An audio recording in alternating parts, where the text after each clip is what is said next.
Hello. I'm going to relate to you something I'm not warm. This is not a warm and fuzzy topic, but I'm going to retell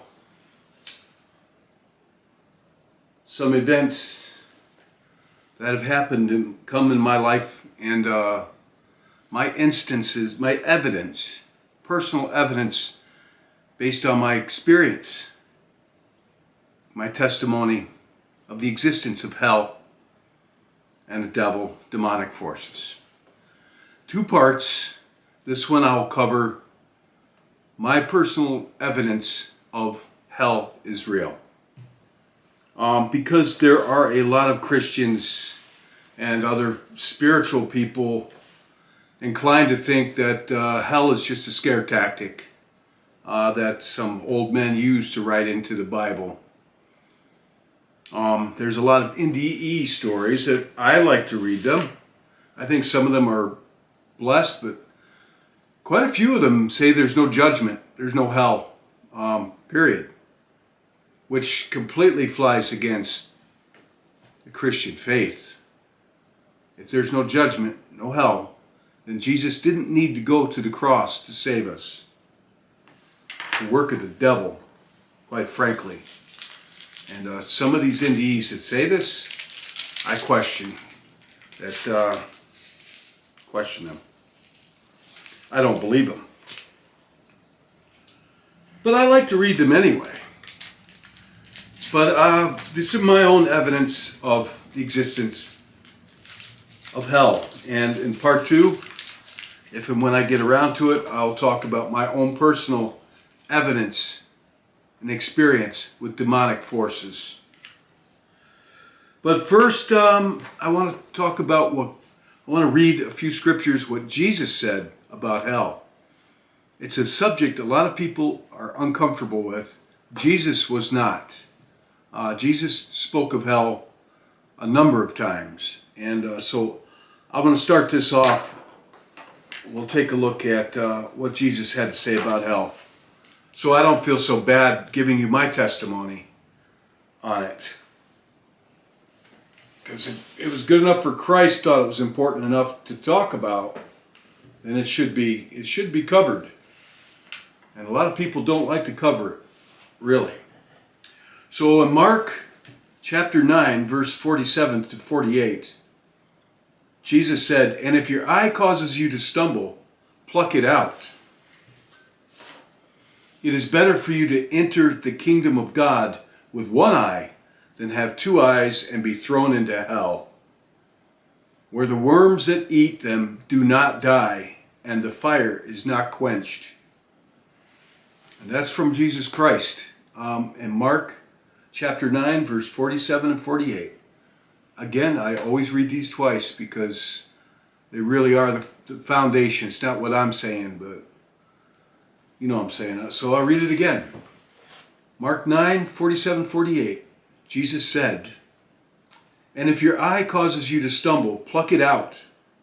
It is better for you to enter the kingdom of God with one eye than to have two eyes and be thrown into hell, where the worms that eat them do not die, and the fire is not quenched." Pretty terrible. Pretty terrible 2,000 years ago when he said this, and equally as terrible now. Description of hell. And in Matthew chapter 8, verses 10 through 12, this goes on for a bit. So I'm going to read 10 through 12. 12 is where he mentions hell. But first, really to put it in context, I thought it was good to read chapter 10, verses 10 and 11 as well, so it puts it in context. Matthew 8, verses 10 and 12. When Jesus heard this, he was amazed and said to those following him, "Truly, I tell you, I have not found anyone in Israel with such great faith. I say to you that many will come from the east and the west and will take their places at the feast with Abraham, Isaac, and Jacob in the kingdom of heaven. But the subjects of the kingdom will be thrown outside into the darkness, where there will be weeping and gnashing of teeth. Thrown outside into the darkness, where there will be weeping and gnashing of teeth. And I would encourage you to read that whole chapter, to put the whole thing in context. I just wanted to read this again, Matthew 8, verses 10 through 12. When Jesus heard this, he was amazed, and he said to those following him, "Truly, I tell you, I have not found anyone in Israel with such great faith. I say to you that many will come from the east and the west, and will take their places at the feast with Abraham and Isaac and Jacob in the kingdom of heaven. But the subjects of the kingdom will be thrown outside into the darkness, where there will be weeping and gnashing of teeth." And one more from Jesus, and there are others, but I'm going to conclude my Bible reading with Matthew chapter 25, verses 37 through 40. Okay, I left out a verse, so I had to go back and put that in. I want to finish up the reading from the Bible on what Jesus says about hell, with Matthew chapter 25, verse 37 through 41. Then the righteous will answer him, "Lord, when did we see you hungry and feed you, or thirsty and give you something to drink? When did we see you a stranger and invite you in, or needing clothes and clothe you? When did we see you sick or in prison and go to visit you?" The king will reply, "Truly, I tell you, whatever you did for one of the least of these brothers and sisters of mine, you did for me." Then he will say to those on his left, "Depart from me, you who are cursed, into the eternal fire prepared for the devil and his angels. For I was hungry, and you gave me nothing to eat. I was thirsty, and you gave me nothing to drink. I was a stranger, and you did not invite me in. I needed clothes, and you did not clothe me. I was sick and in prison, and you did not look after me." All right, I'm going to leave that. Well, I'm going to read it again one more time, because I'll give it equal airtime as the others. Matthew 25, verses 37 through 41. Actually, 37 through 43. Then the righteous will answer him, "Lord, when did we see you hungry and feed you, or thirsty and give you something to drink? When did we see you a stranger and invite you in, or needing clothes and clothe you? When did we see you sick or in prison and go to visit you?" The king will reply, "Truly, I tell you, whatever you did for one of the least of these brothers and sisters of mine, you did for me." Then he will say to those on his left, "Depart from me, you who are cursed, into the eternal fire prepared for the devil and his angels. For I was hungry, and you gave me nothing to eat. I was thirsty, and you gave me nothing to drink. I was a stranger, and you did not invite me in. I needed clothes, and you did not clothe me. I was sick and in prison, and you did not look after me." And I'm going to leave that there. So there are other places where Jesus talked about hell. He warned about it, because he doesn't want any of us going there. So I'm going to tell you a story, and it's not easy for me because it's a story of an old friend of mine back in my early 20s in the Army.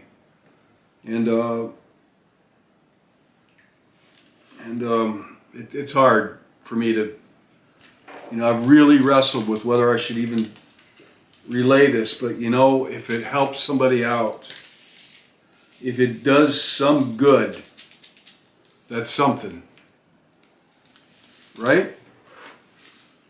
If it does some good, somebody, as a warning, that sometimes There's a few lessons in this man's story. And it is tragic. And there are parts in it that are pretty rough. And the story closes with a very, very real message. So, when I was a young man, a paratrooper in the U.S. Army, infantry, I was in the 504th Parachute Infantry Regiment, and they're a pretty rough bunch of guys, because it's a rough job to be a paratrooper grunt. Our job was to go anywhere in the world and be in combat, basically killing the enemies of this nation. That's a tough job. You've got to have a tough mindset for it. It's not a nice guy kind of job. Though that doesn't mean you've got to be a bad person either. Yeah, I don't like telling this story, honestly. I'm going to get through it. I've done a lot of praying over it. So I had a number of friends. At that time I was married with children.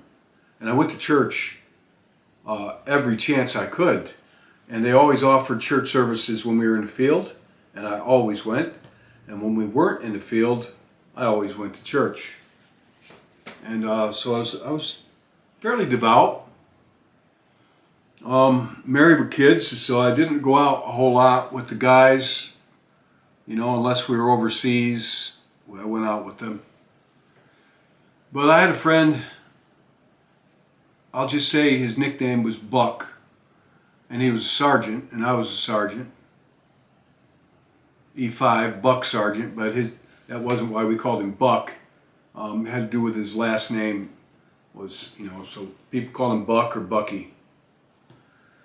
And I think he was from the rural part of Georgia. And white guy, stocky, short, light brown hair, probably 22, 23, 22 at this time. And really, really loved the Army. And he really liked me a lot. I think he looked up to me, to tell you the truth. I don't know why, but he did. He thought I was really cool. He thought I was a psycho. I could tell you stories about him, I'm telling you, but I'm going to tell you about his life, and then I'm going to get to how he died, and then I'm going to get to something else. Evidence of hell. So, I remember that he was a good friend of mine, but I never really hung out with him outside of when we were, either way overseas doing things or in the field, which was quite a bit. And he was a pretty rough guy. I guess you could say he was fairly godless. But I didn't really think anything of it. He was very cocky, very, very confident. And quite frankly, I didn't think he really was a bad guy. He was very pleasant to be around. Very energetic, very very optimistic, very sure of himself. He didn't seem to give off like an evil vibe, but he did some things that were pretty reprehensible, whatever. I'll tell you, we got deployed to a place where I made a sniper for a real world mission. And because I was the best shot in the battalion, I was the company sniper. And I also was in very good shape. And they thought I was a psycho. I don't know why they thought that, but they did. And it's not like I'm going to tell them they're wrong, because I'm in an infantry company in the paratroopers. So they made me the sniper, and we're getting ready to go into combat, a combat situation where I had to go off on my own with another guy and as a team and shoot some, take out some guys that weren't surrendering up in the mountains. And I'll admit to you, I was pretty nervous about it. Had a lot going on in my head. So I went to talk to Buck. I'm going to tell you a few stories about him in the Army. And just give you an idea what type of person he was. I was nervous, and I didn't want anybody to see, but I was actually kind of scared, honestly. If anybody tells you they're not scared going into combat, I guess some people aren't. But yeah, I was pretty nervous about the whole thing, but I was trying to hide it. But I was going to do what I was going to do. There was no question about it that I was going to go through this. So I says to Buck, "Hey, how you doing?" And he was sitting, and he had a big old knife and a stone. This is like a Georgia boy, redneck, and he's like slowly sharpening, like with a rock in his hand, and he's sharpening this thing razor sharp. And I'm sitting down across from him, and he's not saying a word. He's just...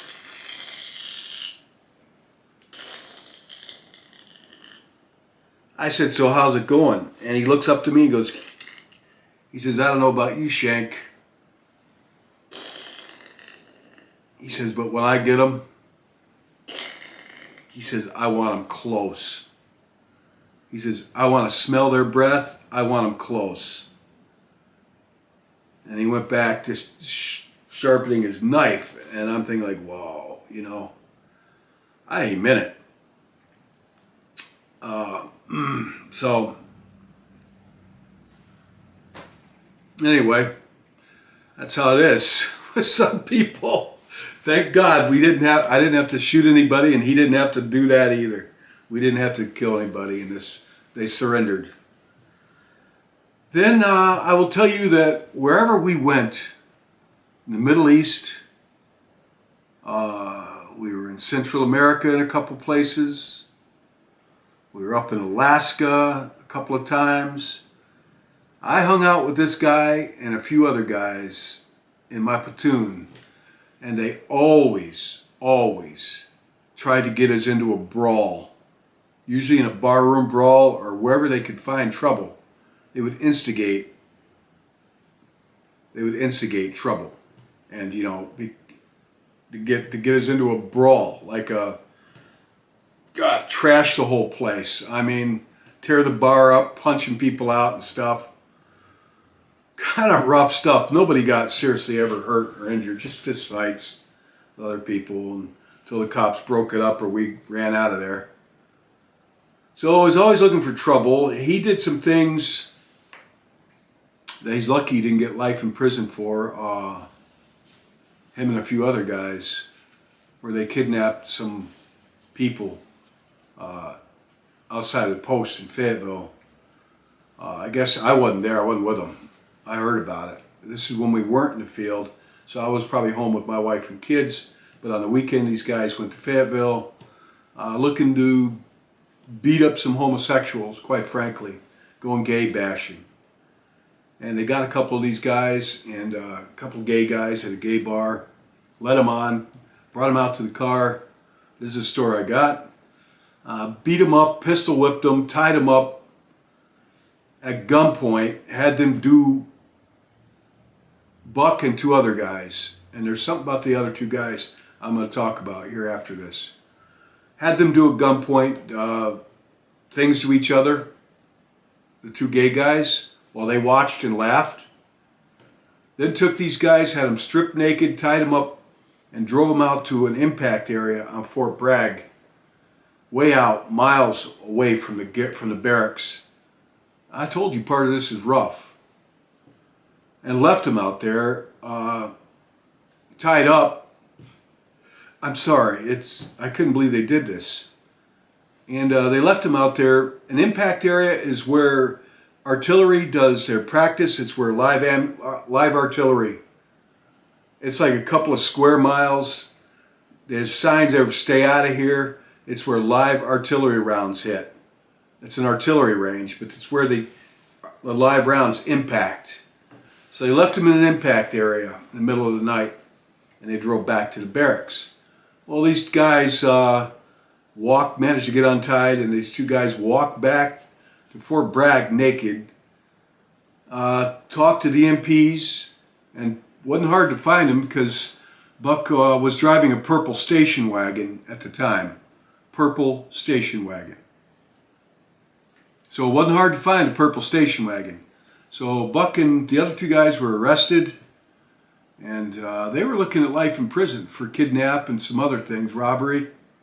The pistol they used turned out to be a BB gun, but it looked real, I guess. They got some good lawyers and they got off. They didn't go to jail. Couldn't believe it. These guys did that. So, I'm just saying. Now, the other two guys that he hung out with, it's noteworthy I mentioned them. I knew these guys. I remember their names. I didn't hang out with these two guys, though I was on good terms with them. I was on good terms with everybody. You know, they're part of my infantry company. But they were devil worshippers. They worshiped Satan. They had a black Bible in their room. And they had their right to do that. You have freedom of religion in the army, in the military. But they're the only ones I ever met that were active Satan worshipers. And they were his two pals that he hung out with. I never saw him get involved in that. I didn't know that he was. Buck, that is. But those other two guys were. They were playing around with it. They had a black Bible. They had a human skull that I saw in their barracks room.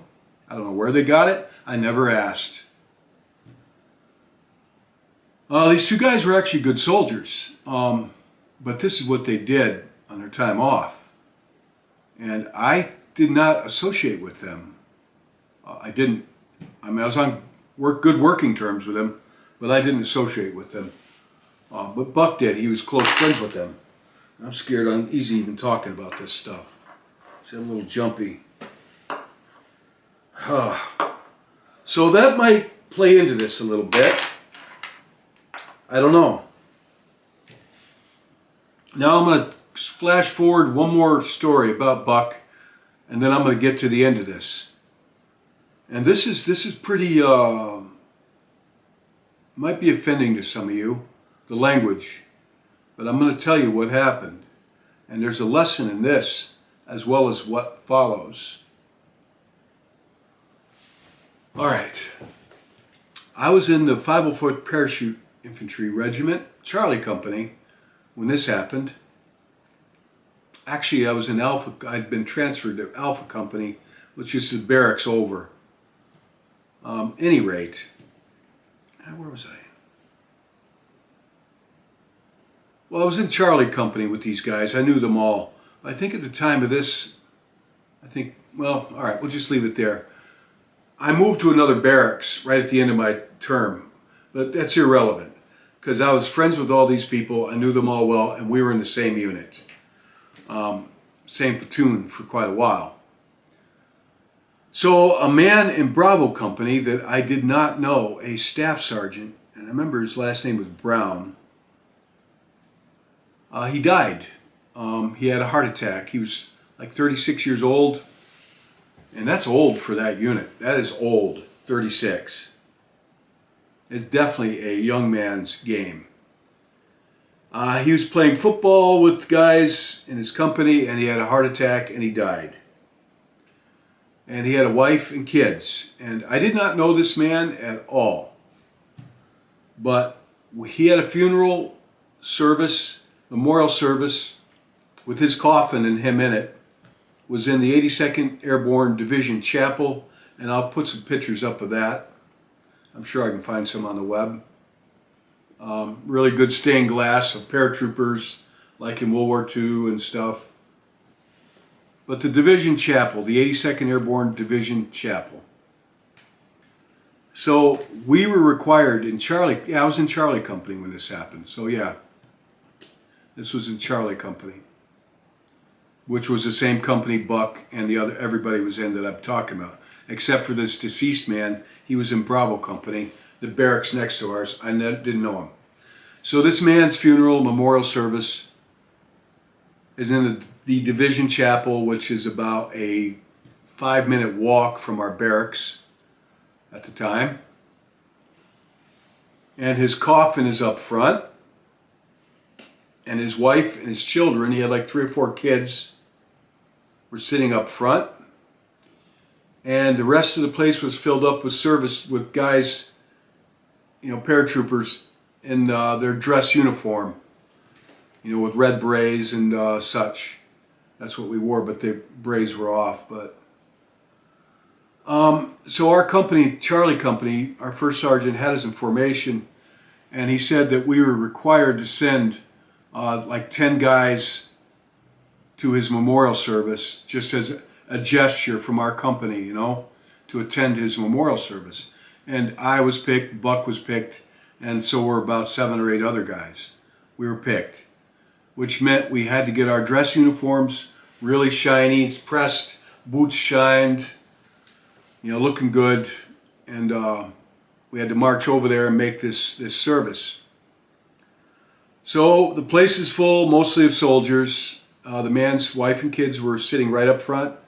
The coffin's up front, and Buck and I were sitting in the middle towards the back.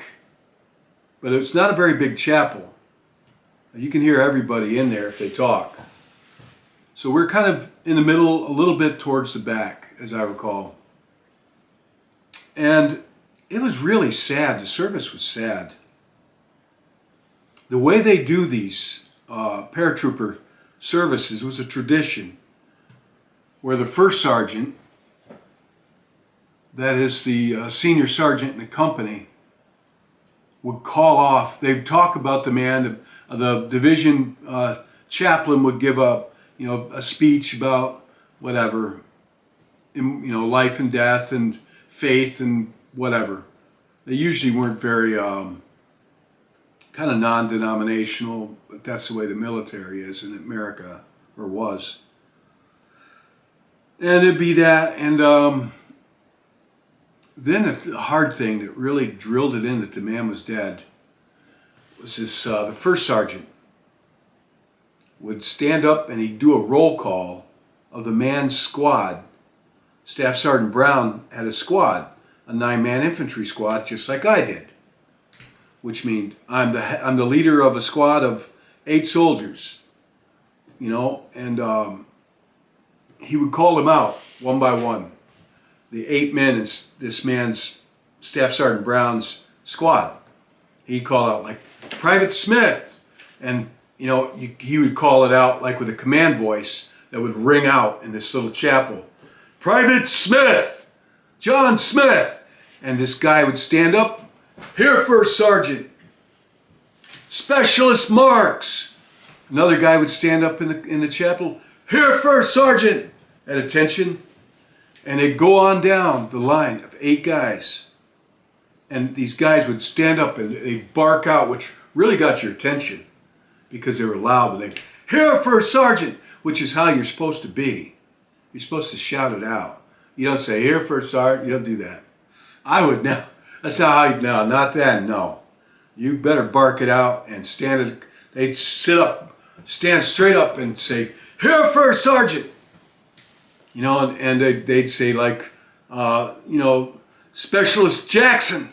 And the guy would stand up, Here, First Sergeant. And now there's 8 guys standing up, and the rest of us are all seated. The coffin's up front. The man's wife and kids are sitting up by the coffin. And then the first sergeant would yell out, and there's 8 guys standing up. They all just came to attention. He yelled, Here, First Sergeant. Staff Sergeant Brown. The first sergeant's up front by the coffin, giving this roll call. Silence.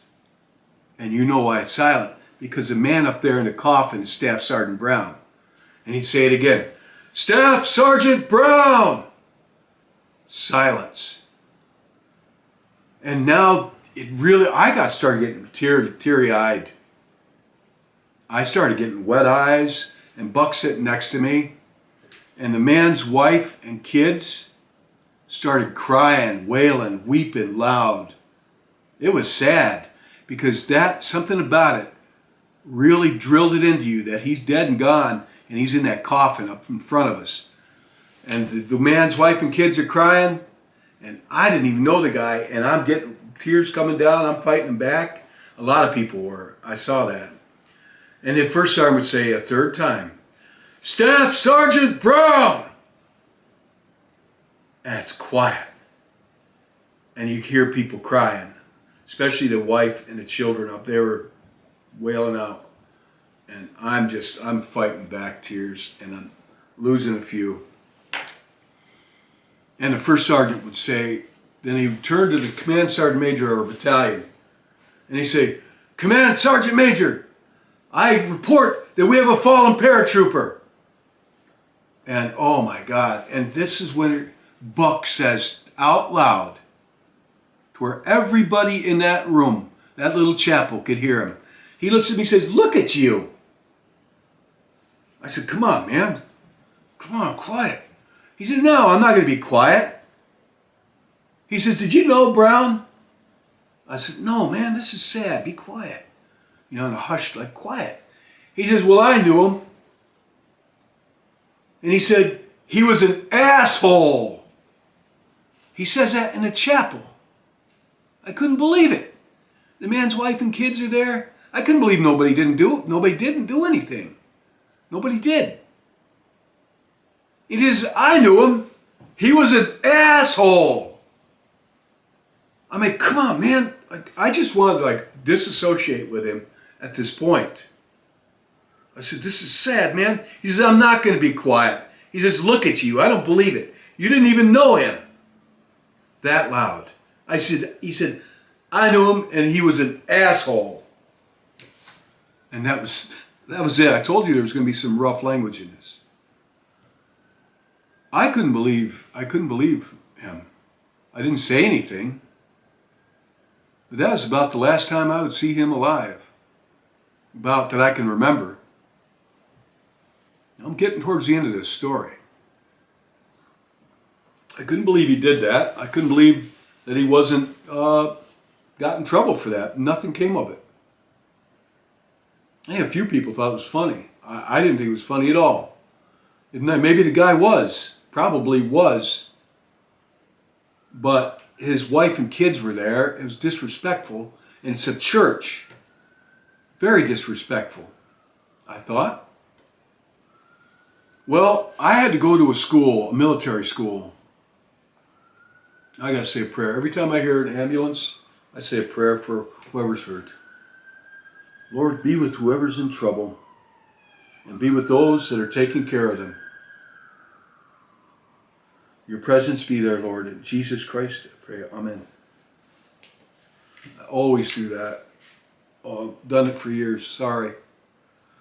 Somebody's in trouble somewhere. So, I had to go to a military school after that. It wasn't very, right on post. So I didn't see the guys.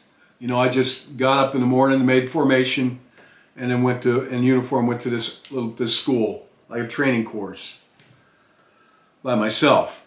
Well, it wasn't but a week, maybe a week later, 2 at the max, no more than 2 weeks later. One of the guys in my platoon, a black guy, a friend of mine, Farlow, good man, he came and found me at that school. He came to the school just to find me. And when his class was out, he found me.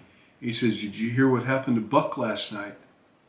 This is like a week or two after this incident in the chapel. I said, no, what happened to him? And he told me that the guys went out to town, Fayetteville. They were at a bar that night. It was a Saturday night or a Sunday night. It was a weekend. And they got in a bit of an altercation with one of the civilian locals. All I know is they went outside of the bar and Buck was taking a pee on the guy's truck tire. This is all. I told you this is kind of rough. And the guy who owned the truck took a rifle out of his truck. Back in those days, rednecks carried rifles in their trucks, and they'd been drinking. And I got it that Buck was pretty cocky with this guy, which didn't surprise me in the least, even though the guy had a gun. And I heard the guy put the rifle right up to him, and he pulled the trigger and blew away about half of Buck's neck. And Farlow and some of the other guys in my platoon put Buck in their car and drove him to the hospital, but he bled out in the back seat and died in the back seat. And that was it. And I'm sure he didn't think at 22 or however old he was, very sure of himself, cocky young man, a friend of mine. Though after that thing in the chapel, I kind of was pretty shocked. And because I was a churchgoer and then and now, and I'm not judging the man. I was kind of shocked that he would do that disrespectful thing. But I'm pretty sure he didn't think his life was going to end that night when he went out. Christ said death comes like a thief in the night sometimes. So, next thing I know, I'm in a division chapel again. This time, and this is like 2 weeks later, after the incident with Staff Sergeant Brown's funeral, same chapel, and I'm almost sitting in the same place I was with Buck sitting next to me when he yelled those things out in there. But now Buck's up there in the casket. And he didn't have any family. It was just, we were his family. See, that's what he really, I gotta say, he really loved Charlie Company. He was very, very proud to be a paratrooper in Charlie Company, 2nd 504th. And he saw us as his family. So I don't know what type of home life he had back home, where we came from, a southern country boy in Georgia. But now he's up front, laid out in that casket. At least his body was. He wasn't. He was somewhere else. I'm going to get to that presently. So the first sergeant, Top Gleason, we all loved him, respected him, Vietnam vet, an old man of like 37 then. Vietnam vets were still relatively young. He called out Sergeant Buchanan's squad, and they all stood up and said, "Here, First Sergeant," one by one. And then he called out Sergeant Buchanan. Sorry, I said his name. I'll bleep that out. Bleep out his last name.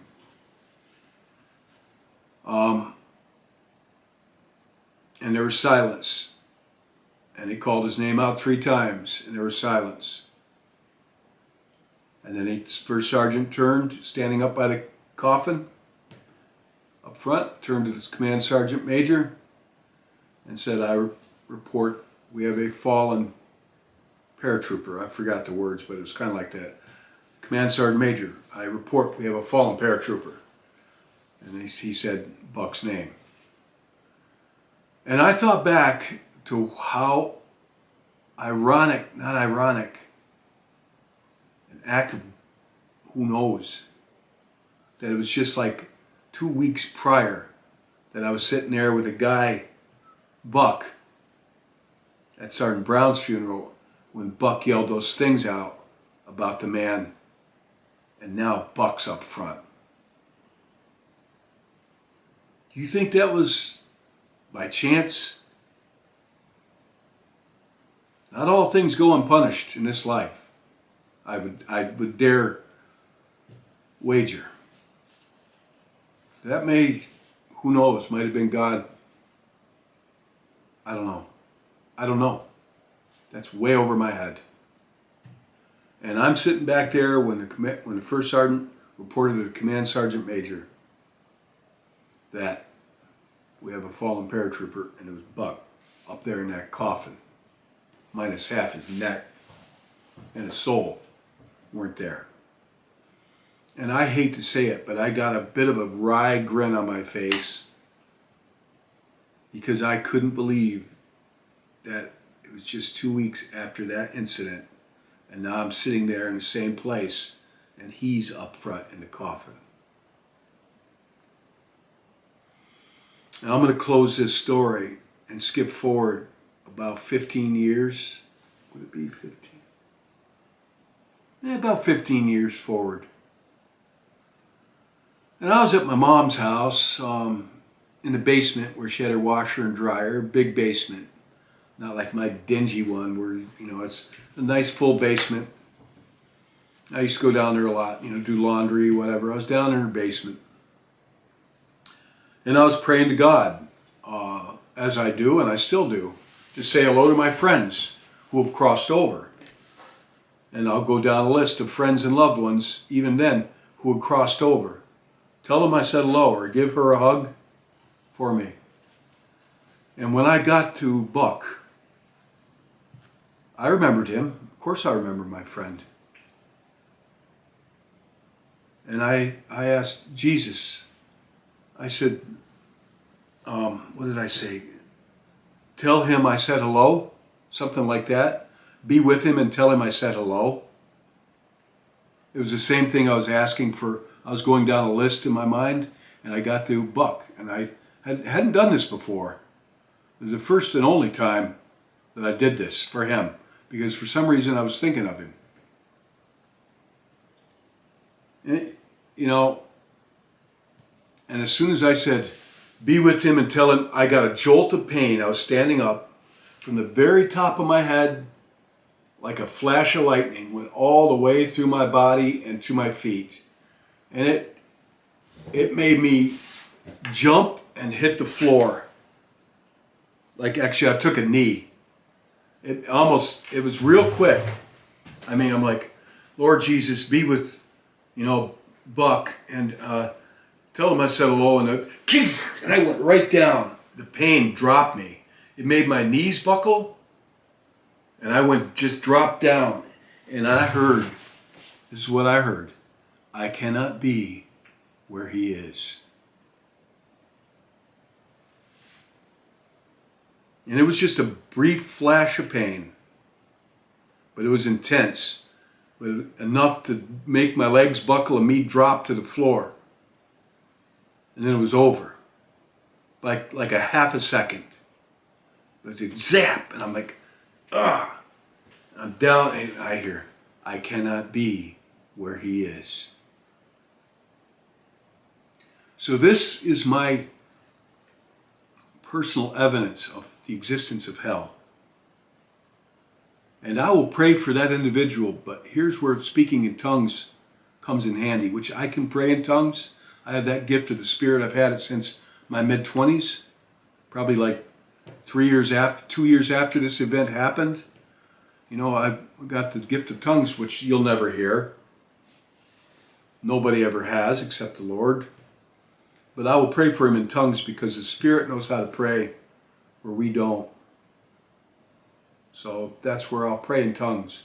And that's also like when I pray, going down a list of people I know, and I pray to the Lord to tell him I said hello, tell him I love him, miss him, give him a hug for me, say hi to them for me, Jesus. And I get a good feeling. But when I asked Jesus to say that for this individual, Buck, jolt of pain, just like electric. No, it was painful, but it was like instant. Top of my head, right down to the bottom of my feet, all the way through my body. I've never had that before or since. And it buckled me. It was intense. I cannot be where he is. That's how, like, calm but firm. So, I think there's a few lessons to learn from this.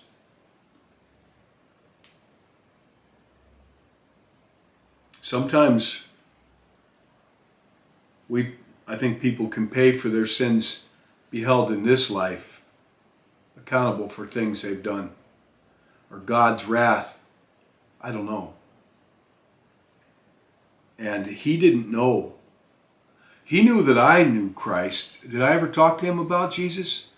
He knew that I worshiped God and I was a Christian. I didn't keep that hidden from him. I don't know that I probably mentioned it to him a few times. Like when we had church service in the field hey, usually after breakfast, the chaplain's going to be holding a church service, out in the woods or the desert, wherever we were, every Sunday. And hey, I'm going to go, why don't you come with me, No, not me. So, but I always went to them, and so did a lot of the guys. You'll need to connect to a Wi-Fi network first. This thing thinks I'm talking to it for some reason. Sorry for that interruption. So that's that. And if I do part 2 of this, I'll talk about my experience and evidence of the existence of the devil and demons, demonic forces, which I've encountered directly more than once. It's part of my testimony, and Christ talked about these things and dealt with them. So, this stuff's real. We are part of a spiritual warfare. If Christ had to go to the cross for us to ransom our souls, God loves us so much that he gave his only son, John 3:16. We're worth a lot. I don't know why, but we are. I humbly accept that. But